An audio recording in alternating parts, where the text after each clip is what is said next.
Okay, Okay. perfect. Mhm. Yeah, so let's get started. And if I understood it correctly, the purpose of this seminar is to kind of go through some questions you get asked on data architecture interviews, and to kind of prepare for those situations. And then the first question we want to go over today is the difference between OLTP and OLAP. So what they stand for and what's kind of the characteristics that's distinguishing those two aspects. Firstly, OLTP stands for online transaction processing, and those OLTP databases are usually very high speed and designed for very high speed transactions, inserts, updates, deletes, etc. And the data tables are also usually highly normalized. On the other hand, the OLAP stands for online analytical processing, so it's more tuned towards querying and getting certain visualizations out of those databases. Therefore, the data is oftentimes denormalized to a certain degree to make querying faster. They give the example here of using a star schema with a fact table. That's a very good example to think about in OLAP, where you have one central table, and then on the outside you have so-called fact tables that are linked to the central table. And this is also called the star schema or snowflake schema, depending on the degree of denormalization. But yeah, that's hold on. Fact table is in the middle, and on the sides they're called dimensions. Oh, right, yeah. Sorry, I got that mixed up. It says it right here. Of course. Sorry. But yeah, so that's the difference between OLTP and OLAP. But then, yeah, the question I prepared for today was, the first one is how to become a data architect. And just for your information, this is information from the internet. It's not by all means complete, or it doesn't mean that if you fulfill all of them, you'll necessarily become a data architect, or that you have to have everything here to become a data architect. It's more like a guideline. But the first thing that can be seen as very crucial is the fact that you kind of need a bachelor's degree, preferably in computer science or related field. Master's degrees are usually not required. Sometimes they are recommended, and companies probably won't mind if you have one, but it's for sure not something you'll definitely need. In terms of certifications, there is also no clear path. However, it is recommended to go through the so-called Certified Data Management Professional certificate. I'm sure there's information out there on the internet, and you can Google how to obtain those certificates, but they can be very helpful for you to get a job in the data architecture industry.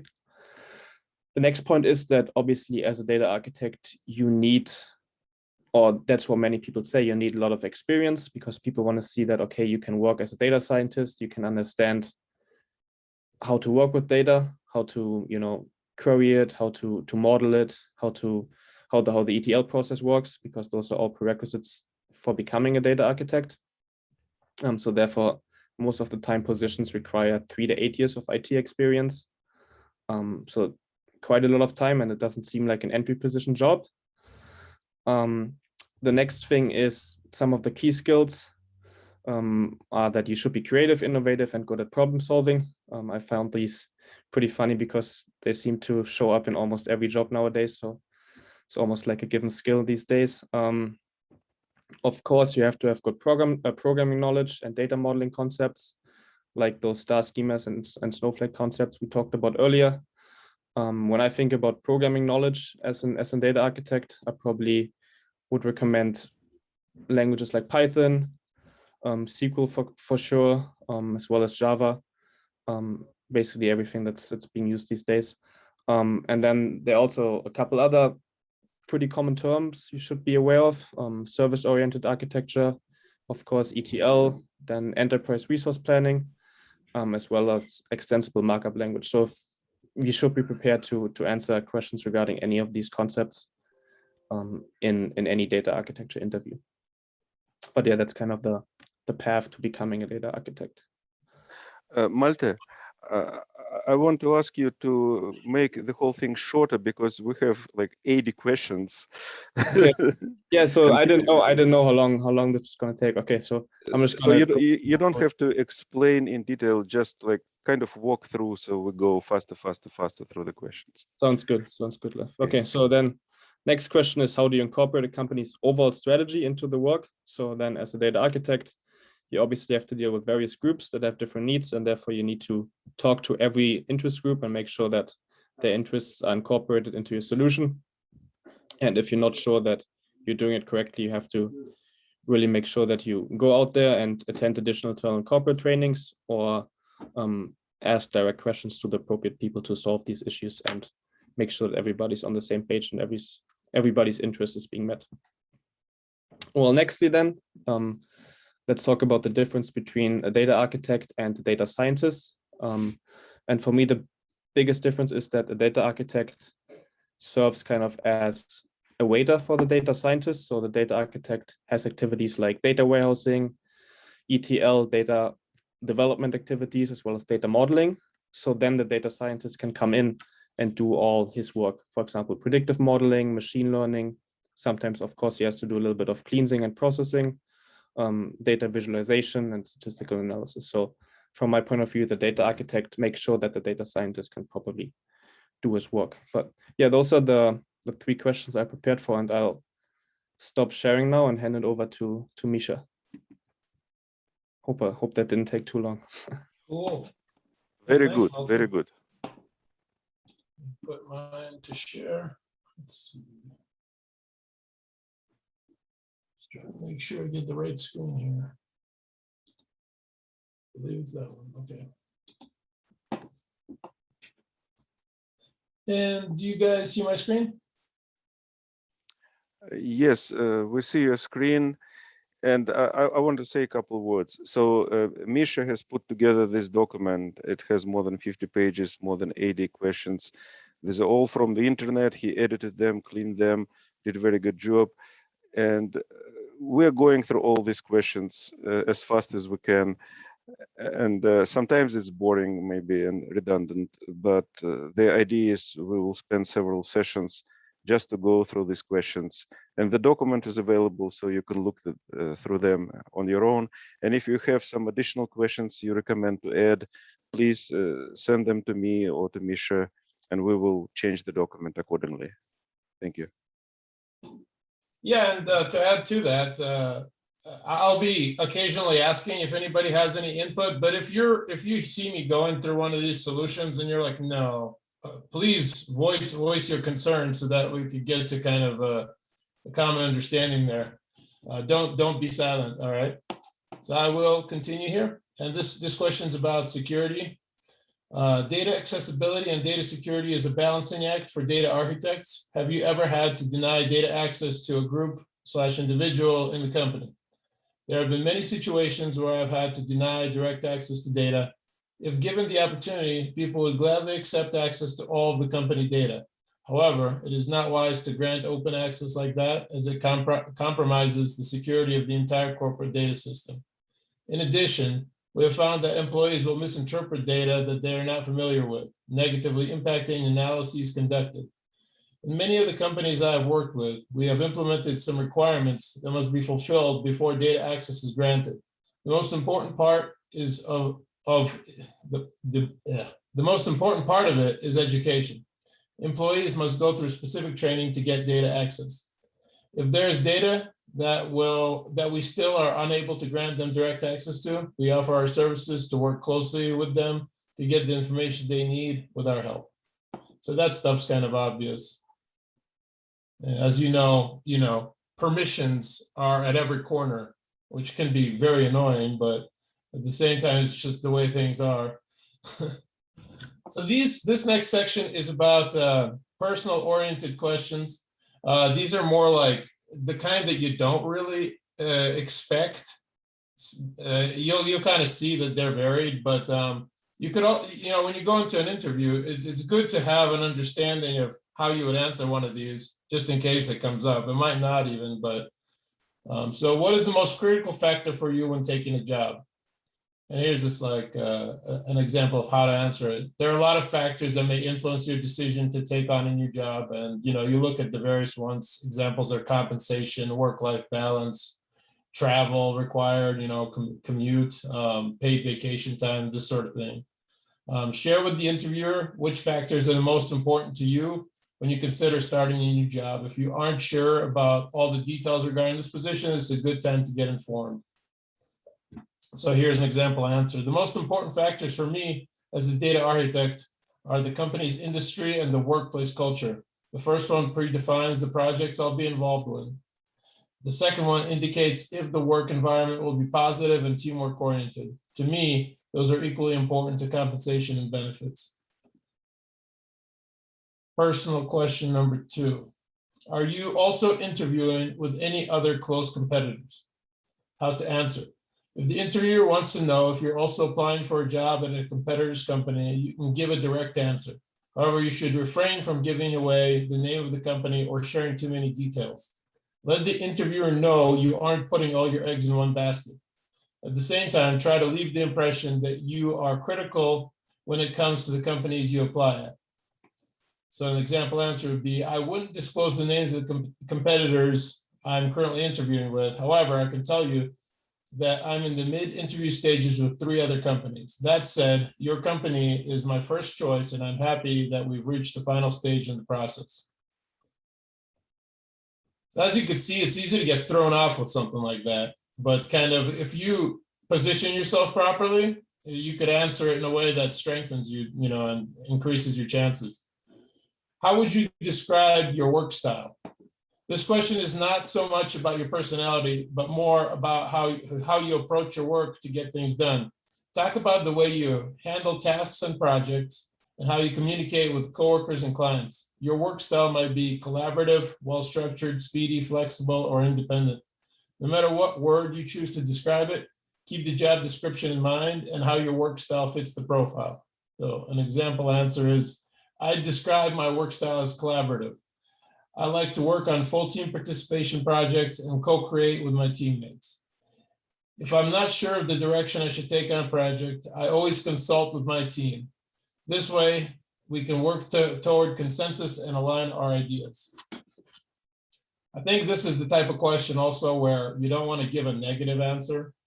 So just think of something rosy to tell them, that fits kind of a general idea of what a good hire would be. How would you assess your performance in the data architecture interview question so far? This question you should answer openly. Generally, you would know if you performed well or if your interview was a disaster. In fact, if you address the issue of your performance, you might get a chance to answer some additional questions that could give you extra points. If you think that your performance in the interview is going great, I'm positive that the interview has been quite successful and I'm satisfied with my performance. Is there anything you'd like me to clarify from our talk? Now, if you think you really bombed it, I don't think I managed to portray myself in the best light possible in this interview. However, I'm always trying to do my best. So if there's anything I could further clarify for you, I'd be more than happy to do so. Why do you want this enterprise data architect job? Again, companies want to hire people who are passionate about the job, so you should have a great answer about why you want the position. And if you don't, you probably should apply elsewhere. First, identify a couple of key factors that make the role a great fit for you. Like, for example, I love customer support because I love the constant human interaction and the satisfaction that comes from helping someone solve a problem. Then share why you love the company. I've always been passionate about education, and I think you guys are doing great things, so I want to be part of it. Key takeaway, figure out what is attractive to you about the work. Make sure you compel the interviewers to feel your enthusiasm. Even at higher level professional work like data architecture, the company will seek an element of personal zeal. Finally, we get to this one. Could you give an example of a mistake you made in the past that taught you a valuable lesson? Convey the impression that mistakes, although infrequent, are always a building block towards a more successful future. Explain how you exercise ownership in everything that you do, so that any mistake you do ever make, you will take in as your own and learn from it. If you want a random example that isn't too personal, Tell them about a time you worked all alone on a group project where there is supposed to be collaboration. And the mistake you can highlight is that it is always more useful to leverage and lead a team instead of drifting into potential ineffective isolation. Now, another personal question that they could hit you with, and this isn't listed here, just kind of floated in my own mind, is like what your kind of salary requirements are. And the general rule of thumb is not to throw out a number. Lean on the idea of you trust that they will go with a competitive kind of thing in the market. Not using those words exactly, but the idea is you don't want to lowball yourself. So throwing out, and you also don't want to defeat the potential that you get an offer. So with something unreasonable, kind of try to steer away from giving yourself the boot in that regard.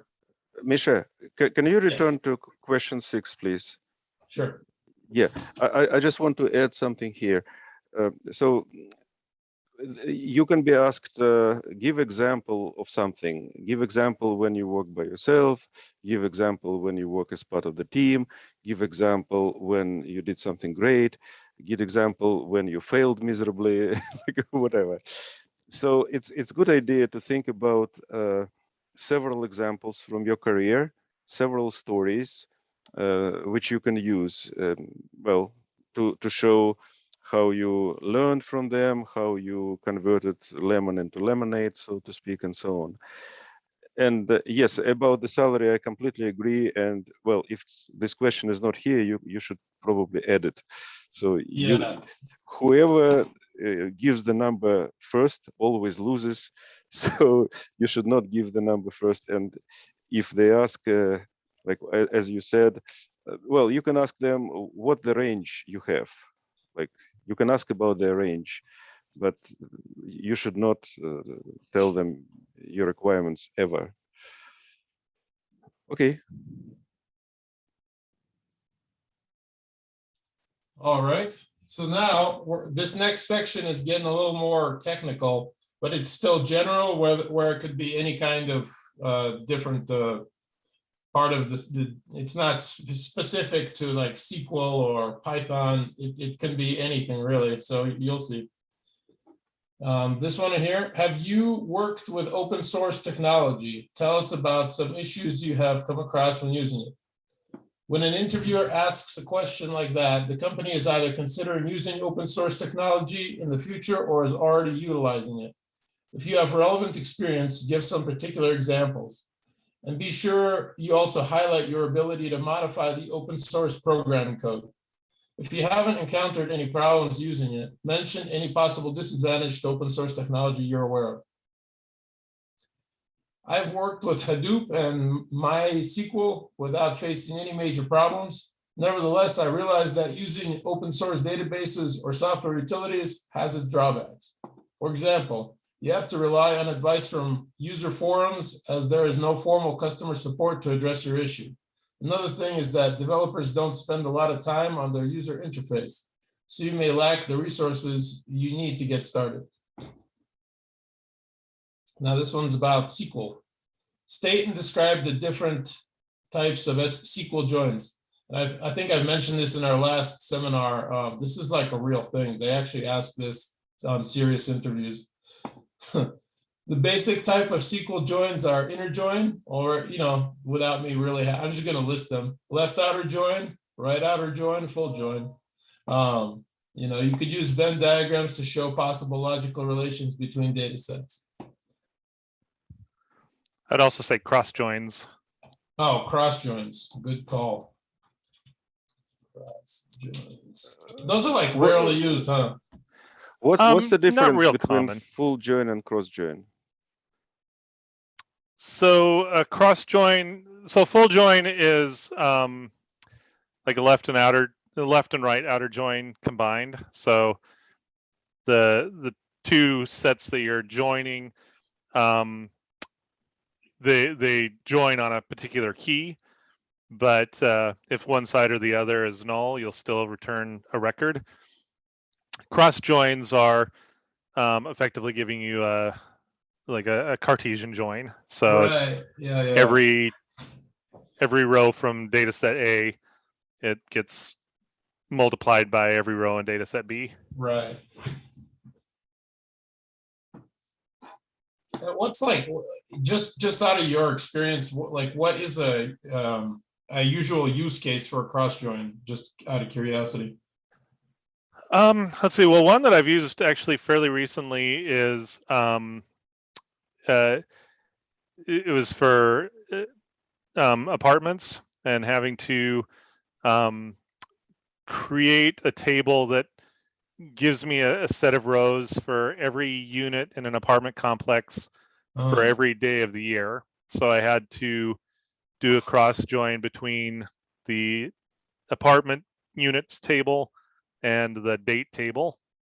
Oh, interesting. Oh, I see. Gotcha. Yeah, that makes a lot of sense. Yeah, it's like one of those things, you know, they don't typically come around because they just multiply everything, you know. Right. Yeah, quite often when I see a cross join, it'll be with a date table, because you're Got it, I looking at see. ultimately getting a data set where you're getting like trying to report on a daily level for whatever metric. Right, I And get so it. you establish sort of a baseline where you have for whatever your dimension is by every single day in the calendar. And then from there, you'll take that resulting set and usually combine it with some actual data. But it'll ensure that you get every date represented, even if you may not have data for a particular date in whatever data set you're using. Yeah. No, that makes a lot of sense. Absolutely. It's like a good way to think about it too. Because sometimes you think about this sort of thing and you're like, well, where would they use it? But that makes perfect sense right there. Right. Seems like it could have some theoretical usage as well, you know, like where you have to just generate some stuff. True, yeah. All right, so let's go to this next one. Again, we're with SQL. What is a primary key and the foreign key? So a primary key is a combination of one or more columns used to uniquely identify rows in a table. A table can have only one primary key. Another crucial feature of a primary key is they cannot contain null values. This means in an example with a single column primary key, there must always be a value inserted in the rows under this column. You cannot have it leave it blank. And okay, some tables don't have a primary key, and I guess that's not very good for design. A foreign key instead is a column that references a column, most often primary key of another table. Foreign keys can be called identifiers too, but they identify the relationship between tables, not the tables themselves. In the relational schemas, the relations between tables are expressed in the following way. The column name that designates the logical match is a foreign key in one table, and it is connected with the corresponding column from another table. Often the relationship goes from a foreign key to a primary key, but in more advanced circumstances, this will not be the case. To catch the relations on which a database is built, we should always look for the foreign keys as they show us where the relations are. So it seems like, honestly, I don't think like if I was at an interview, I would go that deep into it. I feel like it could be shortened if you were just kind of describing, and then if asked further, you could describe more in detail. So this one is about R, the language that isn't as often used, but is used. How many types of data structures does R have? This question is important because virtually everything you do in R involves data in some shape or form. The most common used data structure in R are these: vectors, atomic, and lists, matrices, two-dimensional matrix. All elements must be of the same atomic type. Data frames, a table, or a two-dimensional array-like structure. Factors, variables in R which take on a limited number of different values. There are no dictionaries, but there are libraries for hash map functionality. For example, here's an example that was given. Now, I myself am not a huge expert in R, but anybody who has anything to comment on that can say something if something was missed there. I guess maybe that was accurate. to that level. Now let's go to Oracle databases here. What is a data block and what is the data file? Please explain briefly. A data block is nothing but a logical space where the Oracle database data is stored. A data file is nothing but a file where all the data is available. For every Oracle database, we will have one or more data files associated. Hold on. Bella, are you on the call? Bella? Okay, she's not responding, but she's Oracle specialist. Oh, really? Okay. Yeah. Okay. It seems like it's kind of like describing how they specifically have things structured. I myself haven't really worked with Oracle databases, but I guess it would be, useful to know some superficial knowledge about it. Now, data analysis. What is cluster analysis? What is the purpose of cluster analysis? Cluster analysis is a statistical method for processing data. It works by organizing into groups or clusters on the basis of how closely associated they are. Unlike many other statistical methods, cluster analysis is typically used when there are no assumptions made about the likely relationship within the data. It provides information about where associations and patterns in data exists, but not what those might be or what they mean. Data warehouse. What is virtual data warehousing? A virtual data warehouse provides a view of completed data. Within virtual data warehousing, it doesn't have any historical data, and it can be considered as a logical data model which has the metadata. A virtual data warehouse is a perfect information system where it acts as an appropriate analytical decision-making system. It's useful for portraying raw data in the form of meaningful data for executive users, which makes business sense and at the same time provides suggestions for decision-making. So basically speaking, analytical model is what's being highlighted here. Well, why is it called virtual? I don't understand the question and I don't understand the answer. Okay. Tyler, maybe you can comment. I think basically this is a variant of how someone thought about it. So this word might not be even necessary, to be honest. I think to someone, the reason I think that was written that way, and it was just my failure to edit that out, is because someone might, think of a warehouse as a physical entity, right? Because when you think of data warehousing, you're like, what's that, right? I think like data warehousing is only virtual, unless you think of a big warehouse full of files, which I guess maybe existed in like, the 30s or something, No, I still don't understand. These days, data warehousing only applies to the virtual sense. So. And it says here, it can be considered as logical data model, which has the metadata. What the hell this means? Tyler, can you say maybe we should like remove this question completely? Does it make any sense? I have not heard of a virtual data warehouse before, so I don't know. Exit. I'm not sure. I mean, I might do a little bit more research and just see if I can find anything out on the internet about virtual data warehousing. I personally think that he is just talking about data warehouse in the way we understand it, but he entered the word virtual because to him it makes sense. Possibly, yeah. That's my take on it. That's how I read it. Mish, can you mark it somehow so that we will decide what to do with this question? Maybe remove it. Right, yeah. So, okay. Okay. Mm-hmm. And this one again is about data warehouse. What is a snapshot with reference to the data warehouse? As the name itself implies, the snapshot is nothing but a set of complete data visualization when a data extraction is executed. The best part is that it uses less space and it can be easily used to take backup, and also the data can be restored quickly from a snapshot. Hold on, I don't understand the word visualization there. So snapshot is just a snapshot. You take the data which exists today and back it up. So you have a snapshot, and it's just a backup with the date. So why the word visualization is not needed here? It's a complete data set.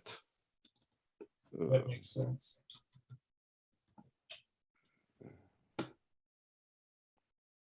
A set of complete data. Okay, just remove one of the sets. Right, here we go. Okay.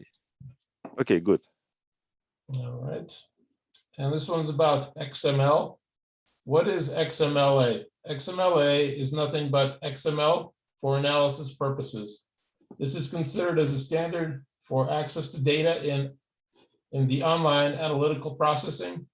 XMLA actually uses discover and execute methods. So the discover method actually is used to fetch the information from the internet, and the execute method is used for the applications to execute against all the data sources that are available.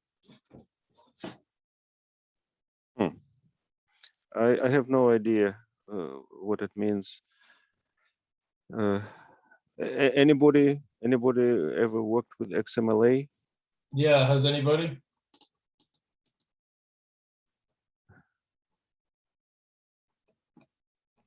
Okay, I guess we need to look at more at it. Okay.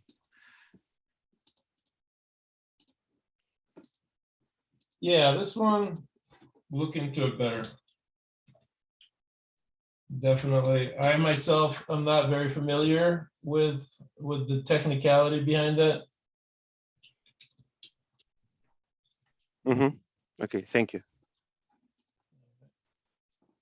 This is back to SQL, which everybody is familiar with. What is the main difference between view and a materialized view?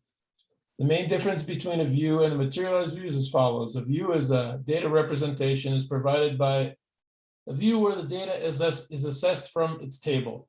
The view has a logical structure that does not occupy space. All the changes are affected in the corresponding tables. All right.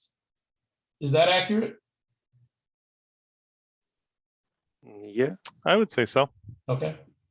Now, materialized view is within materialized view, pre-calculated data is available. The materialized view has a physical structure that does occupy space.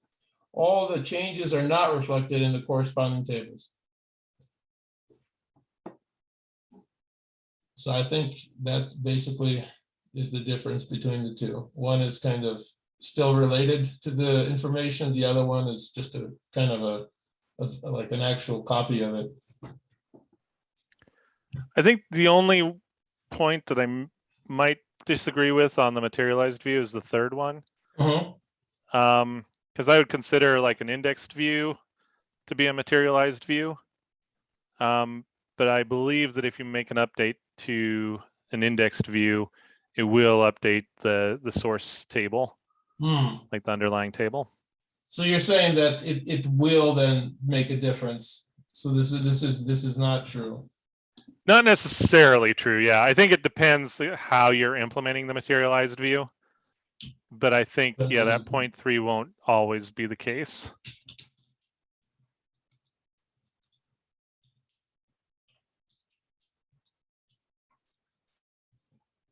Okay. Now we got to marketing here. How does A/B testing work? A great method for finding the best online promotional and marketing strategies for your organization. In an A/B test, you take a web page or app screen and modify it to create a second version of the same page. This change can be as simple as a single headline, button, or be completely a redesign of the page. The main goal of A/B testing is to figure out any modification to a page to maximize the result of interest. Does everybody kind of understand what they're talking about here? I didn't at first, but then I looked it up with examples and it made more sense. Do you guys get it? Basically speaking, yeah. It's like changing the color of the price. Will that increase the people's interest in the product? You know what I mean? Like if you have one version of a web page or just there's a small difference that potentially makes a big difference in how attention is garnered. Mish, we had the whole seminar about A/B split testing before, so well, it was before you. So Okay, so you guys know that. All yeah, right. I think we need to stop because we're out of time. Okay. Yeah, so let's stop. Misha, thank you very much for creating this document. You did very good job, and I will stop recording now.